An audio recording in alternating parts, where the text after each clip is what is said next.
चलिए बचे हुए जो शेष भाग हैं उसे भी हम कंप्लीट कर लें।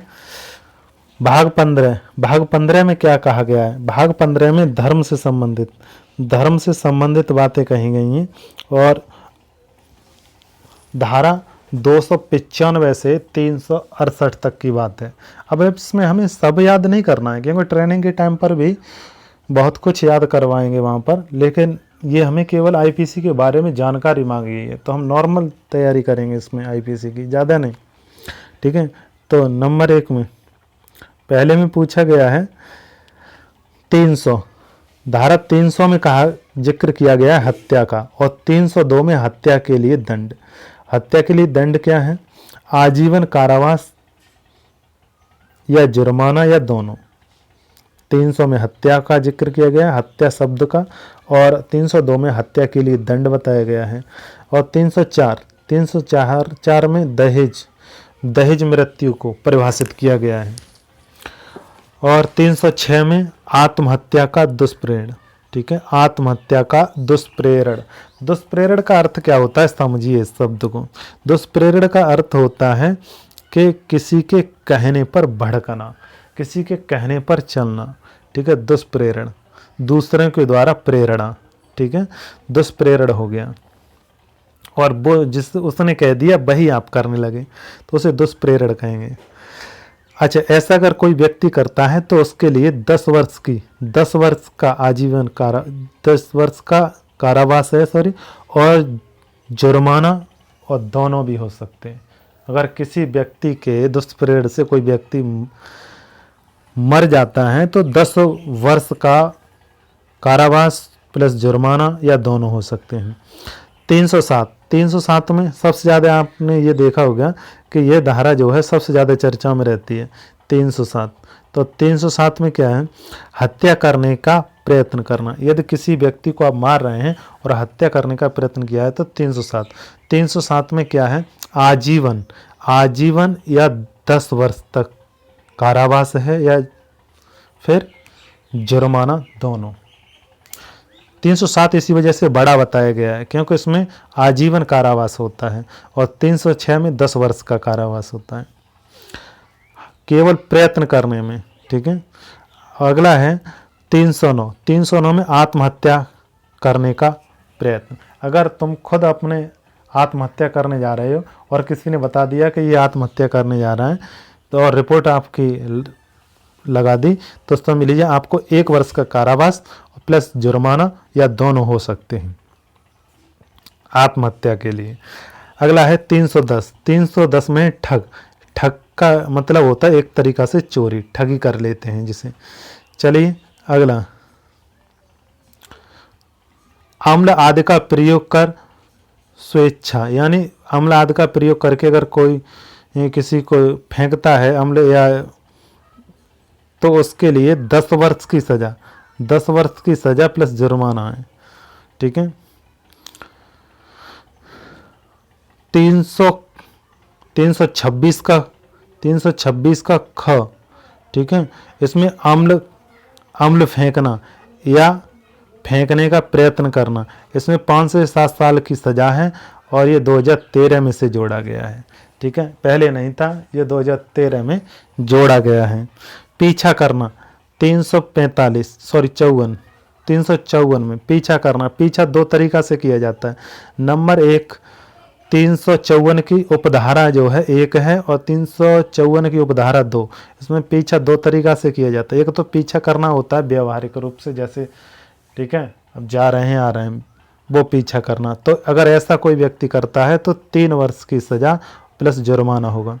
अगर पीछा ईमेल इंटरनेट के द्वारा करता है तो उसके लिए 5 वर्ष की सज़ा प्लस जुर्माना होगा।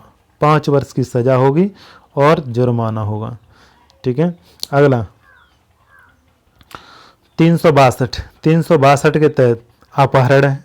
ठीक है, 362 के तहत अपहरण। फिर अगले में कंप्लीट करेंगे बलात्संग का अर्थ है, ठीक है, हिंदी में बलात्संग, इंग्लिश में रेप कह देते हैं। तो 375 में आता है ये शब्द। ये पूछेगा कि बलात्संग का शब्द का प्रयोग कौन सी धारा में हुआ है सर्वप्रथम? तो बलात्संग का प्रयोग जो है 375 में हुआ है, 375 में। 376 में बलात्संग के लिए दंड है 7 से आजीवन, 7 से आजीवन 2013 में मृत्यु दंड कर दिया गया है। पहले 7 से आजीवन कर दिया था, लेकिन 2013 में इसे संशोधित करके मृत्यु दंड तक पहुंचा दिया गया है। लेकिन 2018 में कुछ और भी इसके तथ्य जोड़ दिए गए। क्या क्या जोड़े गए? 376 क ख एक ही है ये 376 क ख, ठीक है, और 376 घ क और 376 घ ख, ये 3 जो है 2018 में जोड़े गए और 2013 में इसे मृत्युदंड कर दिया गया 376 को, ठीक है। अगला 17वां संपत्ति के विषय में अपराध। संपत्ति के विषय में कैसा अपराध है वो समझिए। इसमें धारा 378 से 462 तक प्रयोग होते हैं। अब देखिए 378 में क्या है? चोरी को दर्शाया गया है। चोरी शब्द का प्रयोग धारा 378 में हुआ है। इसमें 3 वर्ष की सजा और जुर्माना दोनों दर्शाए गए हैं। 390 में लूट, और लूट का दूसरा नाम है उद्दापन, ठीक है। लूट आ जाए या उद्दापन बात एक ही है। लूट जो है देखिए, लूट के लिए जब लूट या उद्दापन जो धारा 390 लगती है तो इसका जो सजा है वो कठिन कारावास है। आपको बताया कारावास 2 प्रकार के होते हैं, सरल और कठिन। तो कठिन कारावास ये सादा लूट के लिए है। सादा लूट के लिए कठिन कारावास 10 वर्ष का है जब सादा लूट होगी। फिर दूसरा, अगर यही लूट राजमार्ग पर या सूर्य अस्त और उदय के बीच में होती है तो 14 वर्ष का कारावास हो जाएगा। और अगर ये प्रयत्न करता है, कोई लूट का प्रयत्न करता है 393 के तहत, तो 7 वर्ष की सजा और जुर्माना या दोनों हो सकते हैं, ठीक है। यहाँ पर विशेष रूप से ध्यान रखना है आपको। चलिए अगला पॉइंट, डकैती। डकैती को हम कंप्लीट करेंगे। तो डकैती में जो है धारा कौन सी?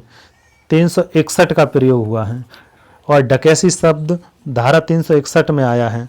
इसमें 10 वर्ष की सजा या जुर्माना, ठीक है, या दोनों हो जाते हैं डकैती में। इसके बाद जो शब्द आता है 396 को हम देखेंगे। इसमें डकैती के साथ साथ हत्या भी है। अगर डकैती के साथ साथ हत्या हो जाती है तो 396 धारा का प्रयोग किया जाएगा। और 396 धारा में क्या क्या बताया गया है? हत्या के साथ डकैती तो न्यूनतम 5 वर्ष की सजा है और अधिकतम 10 वर्ष प्लस जुर्माना है, ठीक है। दोनों भी हो सकते हैं। अगला है 420 का मतलब होता है छल। 420 में आता है छल। तो छल में सजा 1 वर्ष की और जुर्माना भी हो सकता है या दोनों भी हो सकते हैं। छल शब्द का प्रयोग धारा 420 में कहा गया है। 425 जिसे रिस्ट कहा गया है, यानी रिस्ट का मतलब क्या होता है समझिए। किसी की संपत्ति को नष्ट या नई स्थिति से उसका तब्दील करा देना।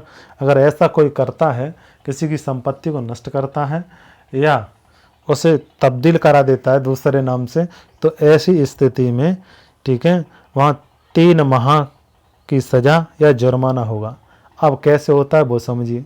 जैसे मान लीजिए कोई चीज़ है मेरे नाम से है और मेरे नाम से जो, मान लीजिए कोई MPCS है और मेरे नाम से है और कोई दूसरा MPCS कोई खोलता है और अपना MPCS का ही उस पर होलो लगाता है, ठीक है। तो ऐसी स्थिति में और मेरे जो MPCS है उसे नष्ट करवा देता है, तो अगर मैं उस पर केस करूँगा तो धारा 425 के तहत उस पर 3 माह का कारावास और जुर्माना दोनों हो सकते हैं। या मैंने कोई बुक बनाई और दूसरा उसकी कॉपी कर लेता है, ठीक है। तो इस तरीक़ा से। अगला है अध्याय 18। अध्याय 18 में हम चर्चा करेंगे अध्याय 18 यानी दस्तावेज और चिन्ह संबंधी अपराध। इसमें दस्तावेजों को अगर समाप्त कर दिया जाता है और चिन्ह उसके समाप्त कर दिए जाते हैं तो 463 से 489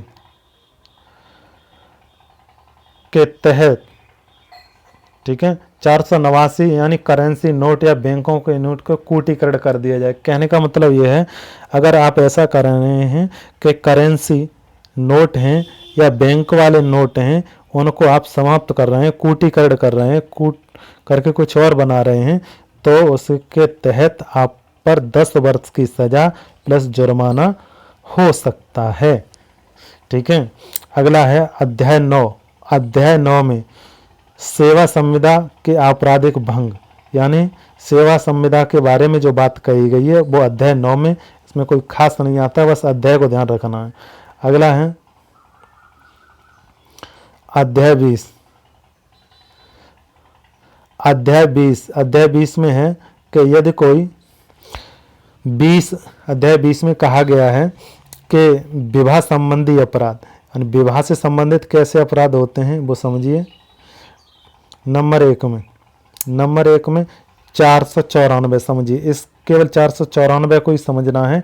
पति पत्नी के जीवन काल में पुनः विवाह, अगर पति या पत्नी में से दोनों लोग जिंदा हैं और कोई इसमें से एक कोई दूसरे से शादी कर लेता है अन्य तीसरे से, तो उसके लिए 7 वर्ष की सज़ा और जुर्माना दोनों हैं। धारा 494 भाग 25 भाग 20 क की बात करेंगे। इसी में 20 पति या पत्नी के नाते रिश्तेदारों द्वारा क्रूरता 20 क में बात कही गई है। तो इसमें यानी पति या पत्नी के बारे, तो इसमें 3 वर्ष की सज़ा हो जाएगी प्लस जुर्माना हो जाएगा। पत्नी पर पति या पति का कोई रिश्तेदार जैसे ननद, ठीक है, या कहें उनका भाई, पति का भाई या माँ या कोई रिश्तेदार हो जाए, ठीक है, तो उस पर 3 वर्ष की सज़ा है अगर क्रूरता का व्यवहार करते हैं तो। अगला है भाग 21। भाग 21 में मानहानि के विषय में समझाया गया है और कुछ नहीं, जो धारा 499 के तहत आता है, बस इतना ही समझना है, धारा 499 के तहत आता है। अगला इसी का लास्ट, ठीक है, भाग 22 को हम कंप्लीट करेंगे। 22 में कहा गया है कि आपराधिक अभित्रास अपमान छू, यानी अगर ऐसा होता है तो 503 से 510 तक की धाराओं का इसमें यानी समायोजन है, ठीक है। और भाग 23 अंतिम भाग 23 में ये कहा गया है, और इसमें 23 में एक ही धारा है 511 में कहा गया है कि आजीवन कारावास या अन्य कोई कारावास है, और अगर आपका आचरण सही है तो आपका जो कारावास है वो आधा हो जाएगा। इसके बारे में समझाया गया है, ठीक है। तो मान हानि ध्यान रखेंगे, मान का हानि होना यानी 21 है और 499, वैसे 500 थे, हानि हो गई तो एक कम